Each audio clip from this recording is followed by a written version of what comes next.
Halo, kembali lagi di channel Rahasia Sukses. Kali ini kita akan melanjutkan dari video-video kemarin. Ini adalah akhir dari sesi 1. Jadi sesi 1 ini kita akhiri dari video ini ya. Jadi sesi 1 bagian 13. Masih tentang program coaching kemarin tentang high performance habits ini. Dan selanjutnya kita akan membahas mengenai influence.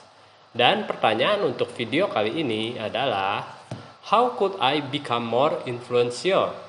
Bagaimana agar saya dapat mempunyai lebih banyak pengaruh?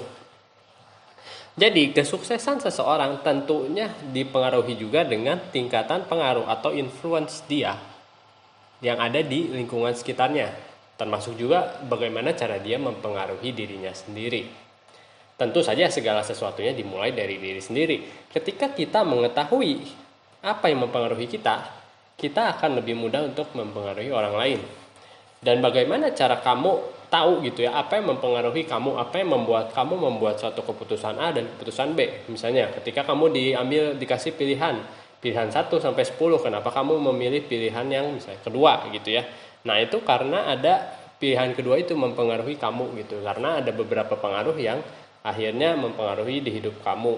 Jadi kalau kamu mempelajari mungkin tentang Six Human Needs dari si Tony Robbins itu, mungkin kamu akan bisa mengetahui apa yang membuatmu terpengaruh, apa basic needs-nya kamu, primary needs-nya kamu, dan itu ternyata yang mempengaruhi kamu selama kamu mengambil keputusan. Diulang sedikit, ada satu yaitu tentang certainty, orang-orang yang senang dengan kepastian. Jadi ketika dia dikasih beberapa pilihan antara yang pasti dan yang lebih beresiko, dia lebih senang mengambil sesuatu yang lebih pasti dan tidak beresiko. Seperti itu.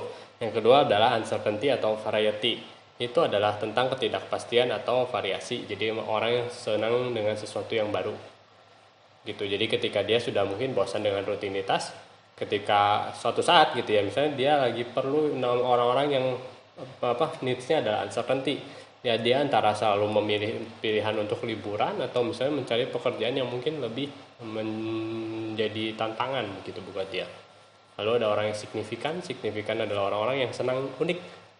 Jadi beberapa orang dipengaruhi dengan itu. Misalnya ada sesuatu barang misalnya, oh ini limited edition, atau misalnya ketika lu pakai itu lu beda banget gitu, atau ini adalah sesuatu yang paling baru gitu.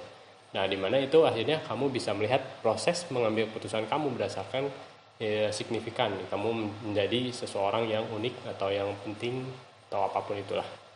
Yang ketiga, yang keempat adalah tentang love or connection. Ini adalah orang yang senang dengan relationship gitu ya. Jadi ada orang A dan orang B.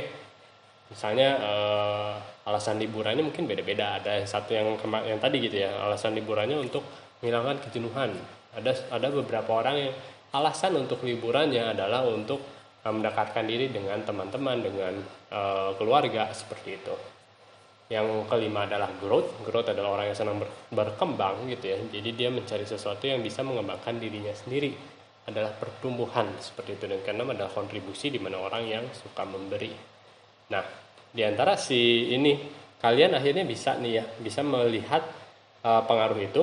Jadi kalian bisa mengetahui proses kalian terpengaruhi dengan apa sih gitu ya. Jadi ketika kamu tahu gitu ya, oh saya ternyata orang yang certainty gitu, pasti kamu akan mencari sesuatu yang lebih pasti gitu ya, dari pekerjaanmu, dari resiko investasi kamu, dari cara kamu mencari uang seperti itu, cara kamu berhubungan dengan orang lain, cara kamu membeli sesuatu gitu. Nah, itu akan selalu banyak mempengaruhi diri kamu dan bagaimana kamu mempunyai pengaruh itu kepada orang lain. Nah, ketika kamu sudah mengetahui yang namanya si basic needs tadi, kamu akhirnya bisa melihat yang namanya basic needs dari orang lain. Kamu akan terbiasa, oh orang ini perlunya apa sih gitu ya. Nah, kamu bisa membuat pengaruh itu dan menyesuaikan segala sesuatunya gitu ya. Misalnya orang yang senang certainty, kamu bisa bilang, oh misalnya jika kamu misalnya membeli produk ini pasti akan titik-titik, pasti akan titik-titik, pasti akan. Nah, orang-orang tertentu pasti dengan kayak gitu. Nah, kalau misalnya kamu jual ke orang yang signifikan gitu ya, kamu bisa bilang, oh dengan kamu membeli ini kamu akan bisa menjadi seperti ini. Oh ini pasti beda nih gitu ya. Orang lain nggak punya produk ini, kamu harus beli ini gitu. Nah, itu adalah kata-kata yang akhirnya bisa menjadikan sebuah pengaruh pada orang lain gitu. Dan selain itu ada sesuatu yang mungkin saya cukup senang gitu ya secara pribadi, adalah si bukunya Simon Sinek yang tentang Start with Why dan Find Your Why. Mulailah dengan kenapa dan temukanlah kenapamu gitu. Ketika kamu menemukan kenapamu, kamu akan bisa menemukan orang-orang yang sesuai dengan tujuan kamu, dengan why-nya kamu, seperti itu. Nah, ketika kamu mengetahui juga ya why-nya orang-orang gitu ya, itu kamu tentunya akan bisa lebih mempunyai pengaruh terhadap orang tersebut. Nah, sekian di video kali ini. Jangan lupa like atau komen jika ada yang ingin kalian tanyakan, share dan diskusikan dengan teman kalian. Dan yang terpenting, tekan tombol subscribe. Terima kasih.